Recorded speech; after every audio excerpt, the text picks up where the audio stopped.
Until now, I've showed you how to add new elements to our model, but what about to remove something? Once again, the client is not happy. It doesn't want this logo here anymore. So the first thing we need to do is to check in which path it is visible. For that, I'm gonna use the good old layer contact sheet.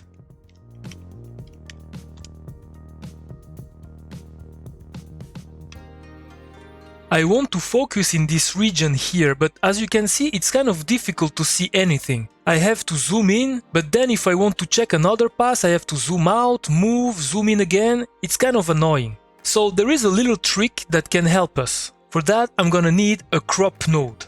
Put the crop node before the layer contact sheet. Here. Now I'm gonna crop my region of interest. Once done, you can tick the reformat checkbox. And finally, we can plug the viewer in the layer contact sheet again. As you can see now, is way easier to focus on details. So we can see that if we don't count the RGBA, the logo appears 4 times. But we know that this albedo is the result of the diffuse albedo plus the specular albedo. So that means that in this case, only the diffuse albedo count. So we can remove this one. We also know that the diffuse, it's the result of the diffuse direct plus the diffuse indirect. I already know that I won't use those 2 passes and stick only with the diffuse, so I can remove those 2 here. Finally, we know that the diffuse pass contains the diffuse lights plus the color of the texture. That means that the color that we see in this pass is the diffuse albedo. So the diffuse, it's not the one that we need. The last that remains is the diffuse albedo. Now we know in which pass we need to work, so let's start.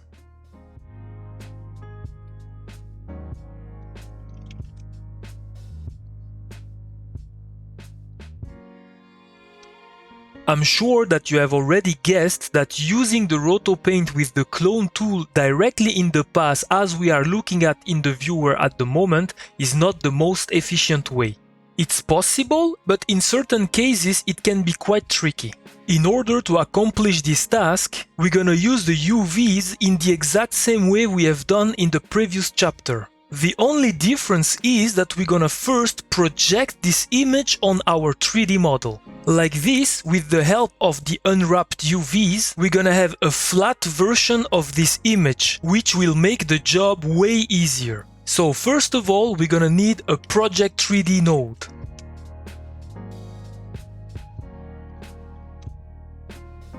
The image that we want to project needs to be plugged to this input.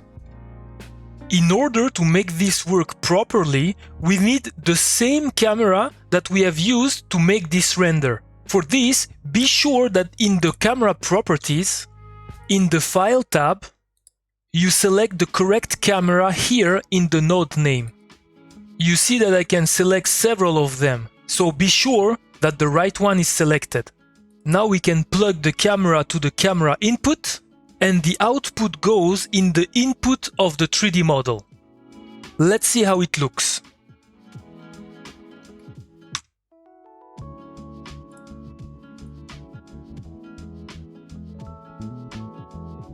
You see that it looks correct here, but as soon as I go in the other side, the result looks weird. The reason is that we are projecting the image from the camera point of view. So this is why it's very important to use the correct camera. Now if I come here, I can select to see through this camera. And as you can see now, the projection is perfect. You might have seen that in the node we have a project on option. This allows us to project the image in the front of the model or in the back of it.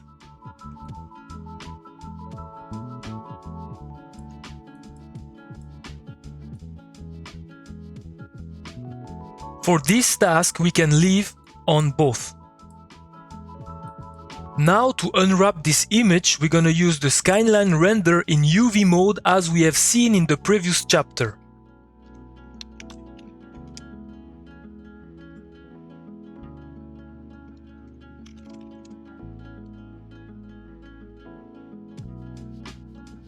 Don't forget to output a square format. This time I choose a 2K resolution. To switch between the 3D and the 2D view, put your mouse over the viewer and press Tab. Now we have our image that is projected and unwrapped on its correct piece. But I need to call your attention about something very important. What we are seeing are not the real textures of the model. It's the image that is projected from the camera point of view. However, here we are seeing all the UVs of the model, the ones that are in front and the ones that are behind. So only the pieces that are seen by the camera will be correctly unwrapped. The others will have a weird stretched image, like we can see here for example. But it's not a problem because those are parts that won't be seen in the final image. To be a bit clearer, let me show you what I mean. I'm gonna create a second viewer and split my panel so we can see both side by side.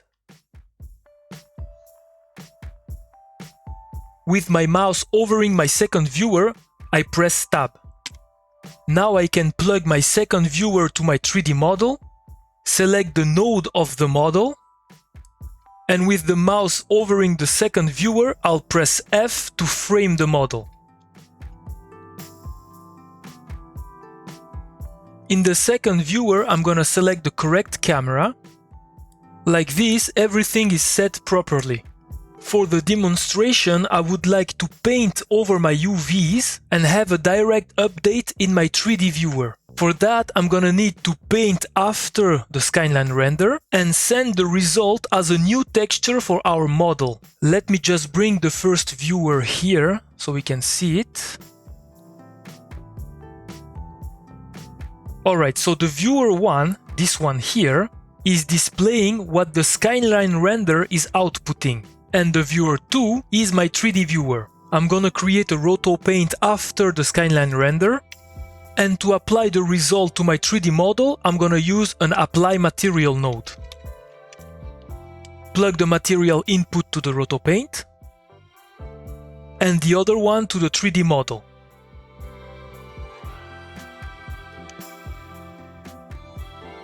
Now the last thing to do is to plug the second viewer to the apply material.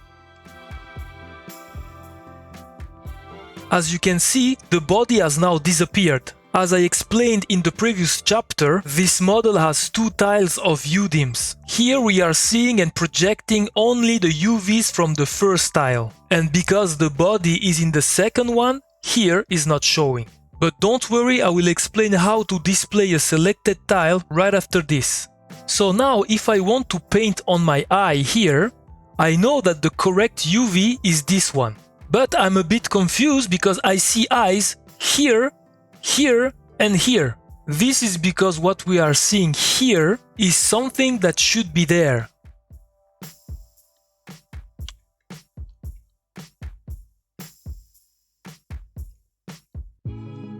Somewhere around here. Let's try. So first I'm gonna paint the correct eye.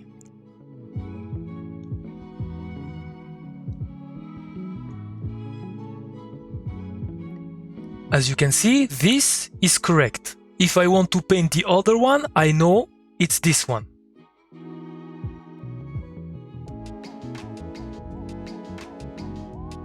What about the others? For example, this one. This one, it's correct. It's because it's the piece that is behind the eye. I mean this one here. So if I want to paint something here, I should do it here. So let me try this one now.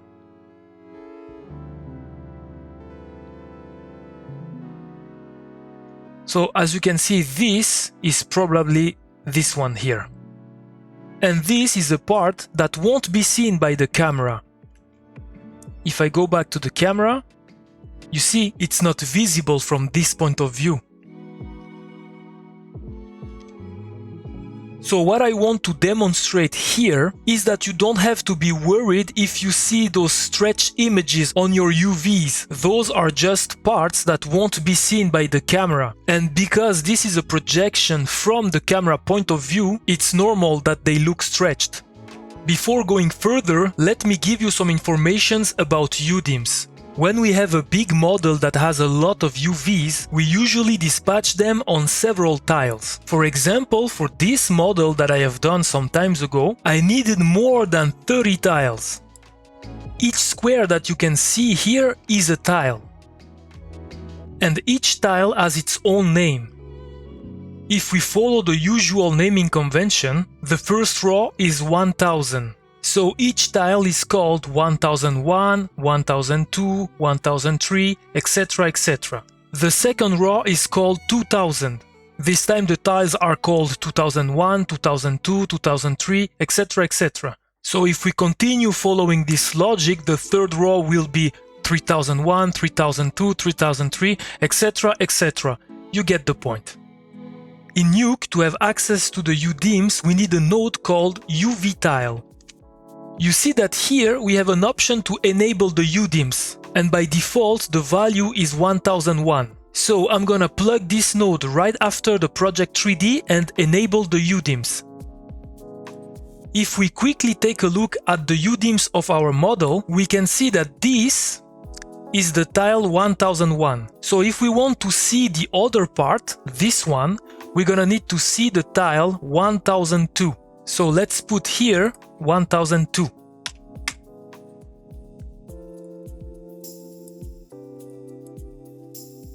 Now we are correctly displaying the second tile of our UDEM. To make a comparison, let me just plug a checkerboard. Like this, we can see the entire UV. So now if we compare here, we can see that this and this are the same. But we still have a problem here. If I remove my checkerboard and plug back my project 3D, we can see that the image is still projected on the upper part and not on the body. This is because we need to copy the UV tile and put it just before the apply material.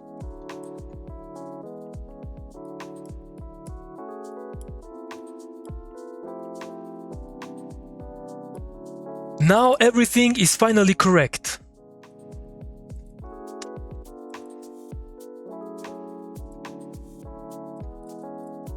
And to come back to the task we need to do, here we have a flat version of the logo that we need to remove. If I try to paint over it,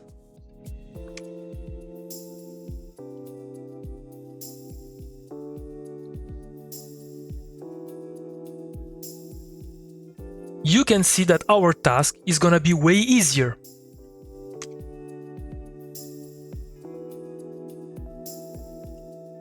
And as I explained before, this part here won't be a problem because this is what we see here.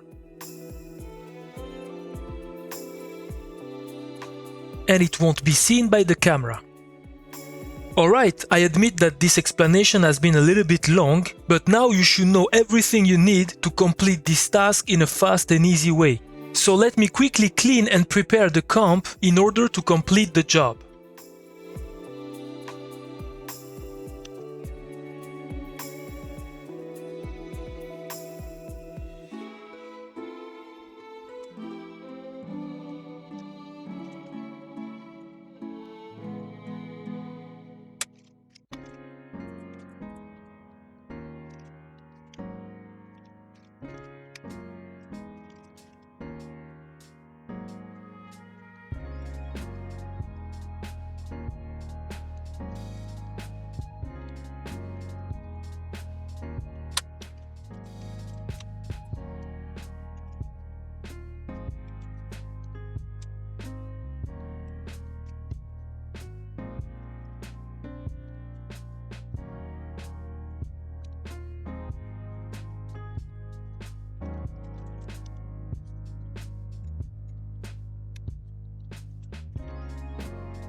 Alright, I'm ready to start. Just to give you two quick informations, here I'm not projecting the beauty, I'm just projecting the diffuse albedo. As we have seen in the beginning of this chapter, the logo is visible only in this pass. Also here, I put this little TCL expression in the label that shows me the value of the knob called UDEM. Like this, it's easy to know which tile we are displaying. With no further ado, let's do this job. What I'm gonna do first is to use the brush and paint an orange color, and after that I'm gonna use the clone tool to clone just the dirt.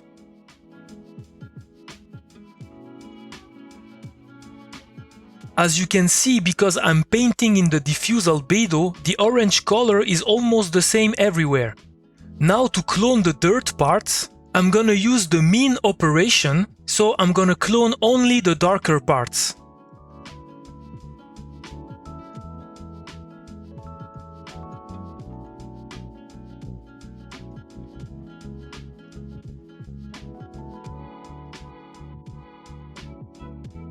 The idea is to avoid as much as possible obvious repetitions.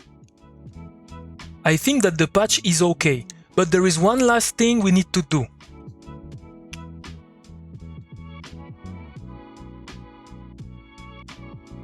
If we check the alpha channel, we see that at the moment we don't have anything. So for that, come here and click on the triangle, and in the output mask select RGBA alpha. Now we have an alpha for just our patch. You might have seen that it's quite long to render. So in order to optimize my image, I'm gonna use a crop node right after the skyline render. And reduce the bounding box to just what I need.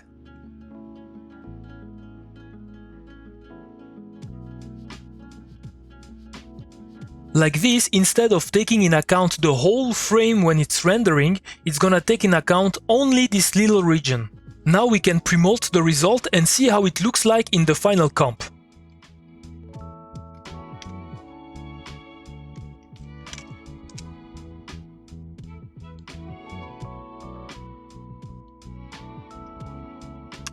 I had already prepared the beauty comp, but if I quickly show you the diffuse albedo, our patch, the result after the merge, we can see that here we have an unwanted edge. This is probably because I didn't put the pre-mold in the right spot. Let's try to fix that. Here, instead of putting the pre-mold after the skyline render, I should put it after the roto paint. Now the problem is solved. Then I multiply the diffuse lights, and finally back to the beauty. This is our final result. If we compare with our original, it looks like that. We can still spend a little bit of time to improve the quality of the image, but for the moment I think it's already pretty good. Now you know what I think it's the best technique to achieve this kind of task. But wait a second, because I still didn't tell you what is the coolest thing about this method.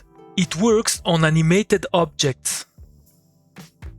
Here I have a turntable of this model. What I want to do is to remove those inscriptions here. And as you can see, this is a moving part. So trying to do this job in a traditional way would take a lot of time, because we need to track it and it won't be easy. Then we need to use the clone tool and then parent the clones with the tracking. It's gonna be long, complicated, and at the end you won't be even sure if the result's gonna be okay. But if you apply the method that I've just shown you, this will be done in a fast, easy and qualitative way. Everything that you can see here is the same. I'm outputting the diffuse albedo, then projecting it on my model, then I render the UVs, and now pay attention to what is happening here. When I play, you will see that the image is stabilized. This is because we are projecting with the animated camera. As soon as the inscriptions are facing the camera, they are perfectly stabilized. So like this is gonna be very easy to do a paint and cloning job. And this is exactly what I have done here. And because the movement is perfectly stabilized, I've put a frame hold. Like this is gonna be even faster to render. Then I've done a little sharpen, because in the final result it was looking a little bit blurry, so it has fixed that. Then I pre-multi everything. And then I apply this back to the 3D object. And finally, in the skyline render. Now I will disable this for the moment so I can show you what is the problem. If we check the final result, we can see that here it looks great. But if I play,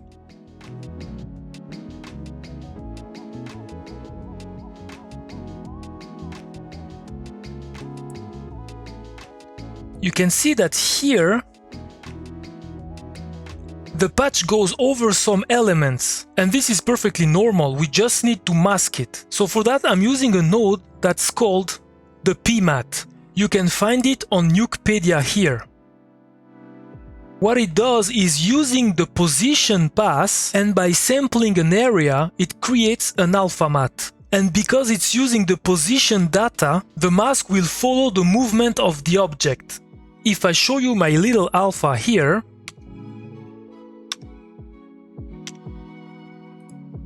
you see that it's following the movement of the object, and it's aware of the 3D space. So then I use this alpha with a channel merge and a multiply operation. Like this, I can isolate only the part that I want to show.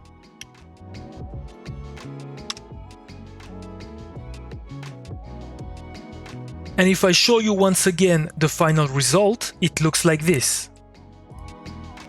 Here you can compare the before and after. Alright, this is the end of this class. I hope you have learned something about CG compositing and how you can manipulate the AOVs to improve or correct your images. If you want to know more about CG compositing, I strongly recommend you to check out the Hugo's Desk channel on YouTube. In his Nuke compositing playlist, you will find a lot of interesting tutorials, and several of them are dedicated to CG compositing, like this one here. Of course, the link will be in the description. Alright, this time we have reached the end of The Age's Way. It has been a really good experience for me, and I hope that you have learned some tips that will make you a better compositor. If you want more information about my work, you can find everything on my personal website, so feel free to take a look whenever you like. For the last time, my name is Alex Gaudiano. I'm out. Thank you very much for watching. Just before leaving you, I would like to give you an information. This course is 100% free and I'm not paid for it. I really made it with the desire to share knowledge with you. But if you like to reward or support the job I've done, you can give me a tip by following the PayPal link in the description. Once again, thank you very much and see you soon.